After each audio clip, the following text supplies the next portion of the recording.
Chile was shaken by a magnitude 6.7 earthquake last night. It was one of 13 powerful quakes around the world so far this month. Today, Ben Tracy witnessed a man-made earthquake in San Diego. It was part of an experiment to prepare for the real thing. 3, 2, 1. It's hard to tell, but this 5-story building is experiencing an 8.8 earthquake, moving just inches in each direction. Inside, things barely moved during today's simulations, thanks to these giant shock absorbers which protected the building from most of the shaking.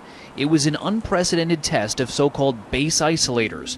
Jose Restrepo is an engineer at the University of California, San Diego. The ground is moving a lot and the building is staying put.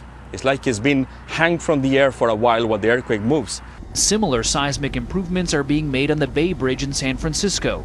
This animation shows how the bridge should be able to absorb the shock of a major quake.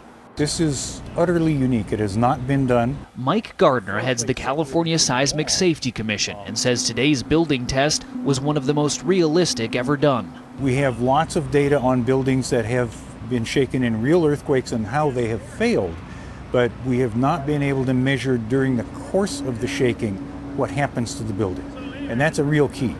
The point of this test is to see how engineers can improve buildings such as hospitals and schools to keep them functional after a major quake hits.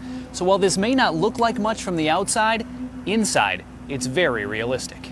There is a mock operating room and intensive care, heating and cooling systems, and even elevators.